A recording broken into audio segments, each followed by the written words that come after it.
ગીર સોમનાથ જિલ્લામાં ચોમાસાનો 20% જેટલો પણ વરસાદ વરસ્યો નથી, જેથી ખેડૂતો ઉપર દુષ્કાળના વાદળો ઘેરાયા છે। તેમાં પણ ઉના અને ગીરગઢડા તાલુકામાં તો માત્ર 10 થી 12 ઇંચ વરસાદ પડ્યો છે। આજે બે ચોમાસાના 2 મહિના વીતી ગયા બાદ વરસાદ વરસવાનું નામ લઈ રહ્યો નથી, જેથી ખેડૂતોનો ઊભો પાક સુકાઈ રહ્યો છે। કૂવામાં પાણીના તળ ઊંડા જતા રહ્યા છે, જેથી ખેડૂતો પોતાના પાકને બચાવવા ફુવારા પદ્ધતિથી પાણી આપી રહ્યા છે। ઉના અને ગીરગઢડા તાલુકામાં મગફળી, સોયાબીન, કપાસ, બાજરી, મગ અને તલનું વાવેતર મુખ્ય છે। જે ખેડૂતોને કૂવા છે એ તો હાલ પાકને પાણી આપી બચાવી રહ્યા છે, પણ જે બિનપિયત જમીન છે તેવા ખેડૂતોનો ઊભો પાક સુકાઈ રહ્યો છે। પરિચય: મારું નામ હરેશભાઈ બલદાણિયા, ગામ નગડિયા, તાલુકો ગીરગઢડા, જિલ્લો ગીર સોમનાથ। અમારા આ ગીરગઢડા તાલુકાની અને નગડિયા અને આજુબાજુના ગામ વિસ્તારમાં રાવલ નદી અને શાહી નદી જે છે અમારી જીવાદોરી છે। ખેડૂતોને સિંચાઈ માટે પાણી પણ આ બે નદીઓના માધ્યમથી તળમાં લાગે છે। હાલ પરિસ્થિતિ એવી છે કે વરસાદ એવરેજ 10 ઇંચ કરતાં પણ ઓછો પડ્યો છે અમારા આ વિસ્તારમાં। એને હિસાબે કૂવાના અને બોરવેલના તળ પણ ઊંચા આવેલા નથી અને ચોમાસું પાક બચાવવો પણ અમારા માટે બહુ મુશ્કેલ છે। અને જો કદાચ પાછોતરો વરસાદ થાય તો પાકને તો નુકસાની છે જ, અમારે હયાત પાકને તો નુકસાની છે જ, પણ પાણીના તળ પણ ઊંચા આવવાની કોઈ ઓલી છે નહીં। તો સરકારશ્રીને અમારી વિનંતી છે કે અમારે આ વિસ્તારમાં જે ફરીવાર સર્વે કરાવી અને જે આંકડા જે છે વાસ્તવિક એની રજૂઆત થાય અને ખેડૂતોને સહાય મળે એવી અમારી અપેક્ષા છે। ઉના અને ગીરગઢડા તાલુકામાં આવેલ મુખ્ય 2 ડેમો કે જે પિયત અને પીવાનું પાણી પૂરું પાડે છે, એ ડેમોમાં ઉપરવાસમાં થયેલ વરસાદના લીધે પાણી આવ્યું છે। ગીરગઢડા તાલુકામાં રાવલ નદી ઉપર રાવલ ડેમ આવ્યો છે, જે કેન્દ્ર શાસિત પ્રદેશ દીવને પણ પીવાનું પાણી પૂરું પાડે છે। એ ડેમ હાલ 52% જેટલો જ ભરાયો છે। આ ડેમ ભરાય તો રાવલ નદીમાં પાણી આવતા કૂવાના પાણીના તળ ઊંચા આવતા હોય છે, જ્યારે બીજી તરફ ગીરગઢડા તાલુકાના કોદિયા ગામ પાસે આવેલ મચુંદરી નદી ઉપરના મચુંદરી ડેમ 95% જેટલો ભરાયો છે। આ ડેમ ભરાતા મચુંદરી નદીમાં પાણી વહી નીચે આવેલા ચેક ડેમો ભરશે। આ ડેમ ઉપર વોગન આવેલો છે, જેથી પાણી દરિયામાં વહી જાય છે। અન્ય વિસ્તારોમાંથી પસાર થતી શાહી અને રૂપેણ નદી ખાલી ખમશે। આમ વરસાદના વરસતા ખેડૂતોના માથે દુષ્કાળની ભીતિ સેવાઈ રહી છે। આ તાલુકા વિસ્તારમાં સિઝનનો 50 થી 55 ઇંચ સિઝનનો વરસાદ વરસે છે। મારું નામ ભીખાભાઈ લીંબાણી, ભારતીય કિસાન સંઘ, ગીર સોમનાથ જિલ્લો। ભીખાભાઈ, વાત કરવામાં આવે તો હાલ જે ઉના અને ગીરગઢડા વિસ્તારમાં અને ગીર સોમનાથ જિલ્લામાં પણ 20% જેટલો જ વરસાદ, 10 ઇંચ 12 ઇંચ વરસાદ પડ્યો છે। શું કહેશો આને લઈને? ખેડૂતોની પરિસ્થિતિ અને પાણીની પરિસ્થિતિ શું છે હાલ? અત્યારે પરિસ્થિતિ બહુ દયનીય છે, કારણ કે સૂત્રાપાડામાં હજી કદાચ થોડો ઘણો એકાદ વરસાદ પહેલા થયો હોય। ગીરગઢડા અને ઉનામાં તો બિલકુલ વરસાદ નહીં। અમારે આ ખાડામાં એક ઝાબલું નથી ભરાણું પાણીનું, અને ખેતરે વાવા વગરના પીડા છે। હવે શું કરવાનું? કૂવામાં કલાક, 1.5 કલાક ને 2 કલાકના પાણી છે। આ સાઈડમાં જે ફુવારા ચાલે છે 2 કલાક મોટરો હાલે ફુવારા ઉપર, અને ફુવારા વગર હાલે તો 1 કલાક હાલે। તો આ ખેતીનું ઉત્પાદન લેવું કેમ અને પાવું કેમ? એટલે ફુવારાથી મુરઝાતી જે મોલાદ છે એને થોડોક ટેકો મળે એવું કરીએ છીએ। સરકારે ખરેખર જાહેર કરવું જોઈએ, 15 હાથે જાહેર કરવું જોઈએ દુષ્કાળ, પણ હજી સરકારના પેટમાં પાણી હલતું નથી। નંબર 2 છે કે અમારી ત્યાં મચુંદરી સિંચાઈ યોજના છે, ડેમ છે, કેનાળ છે। આ કેનાળ હિસાબે એને નજીકના કાંઠાઓના જે જમીનો છે એમાં થોડા ઘણા પાણી છે, બાકી અમારે તો કલાક 2 કલાકના પાણી છે। અમારે પાણી છે નહીં, ખેડૂતો તો પાયમાલ થઈ ગયો છે। રવિ પાક લઈ શકાશે ખરા? રવિ પાક ના આવે ને, અમારે રવિ પાક કેમ કરીને 2 કલાકના પાણી અત્યારે લે તો હવે રવિ પાક ના લઈ શકાય।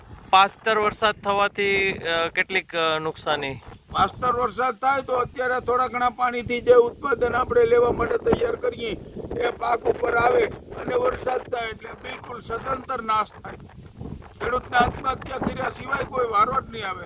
શું માંગ છે તમારી? હું એવું કહું છું, સરકારે હવે લેણા માફી કરી અને ખેડૂતોને કંઈક નમ્ર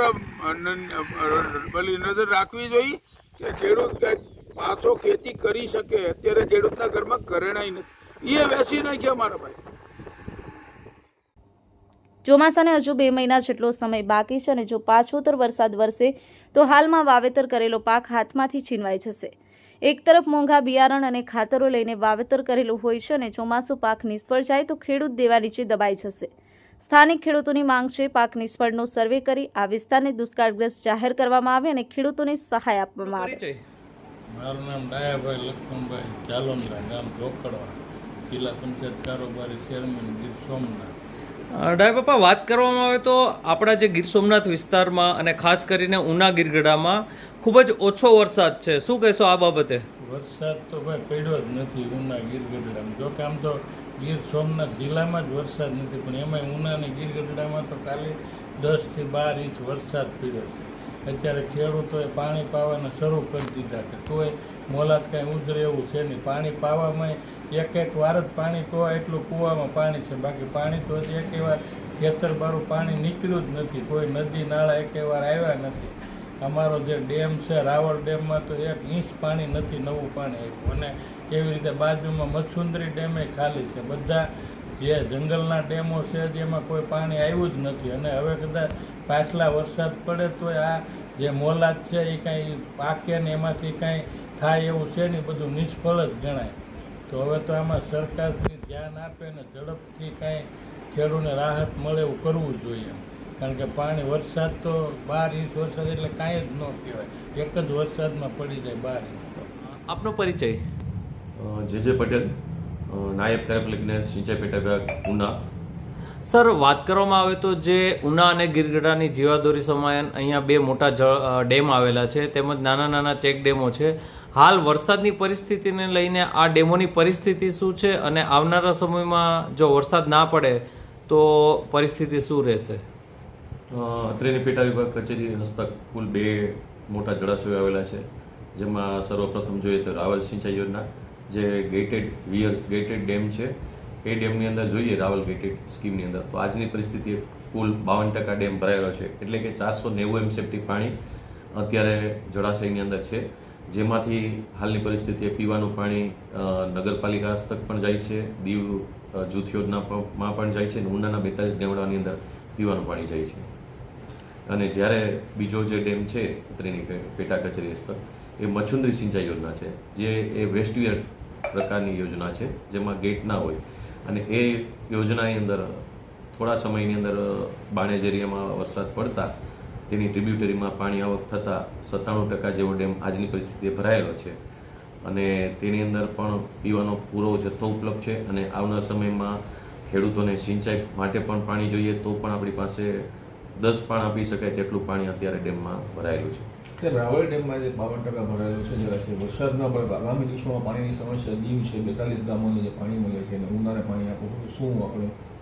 રાવલ સિંચાઈ યોજનામાં 52% જે જથ્થો છે, જો વરસાદ ખેંચાય તો પણ આવનાર સમયમાં 12મા માસ સુધી એટલે કે 31 ડિસેમ્બર સુધી પીવાનો કોઈ પણ પ્રશ્ન ઉપસ્થિત થઈ શકે તેમ છે નહીં. જોવું રહ્યું કે આ વિસ્તારના ખેડૂતોના કપરા સમયમાં સરકાર મદદે આવશે ખરી, કે દર વખતની જેમ માત્ર વાયદાઓ જ કરશે. ખાલીખમ નદીઓ અને ચેકડેમોથી પશુઓને પણ ચારણ નહીં મળે. વોઇસ ઓફ ગીર ન્યૂઝ સાથે રાકેશ દવે, ગીર સોમનાથ.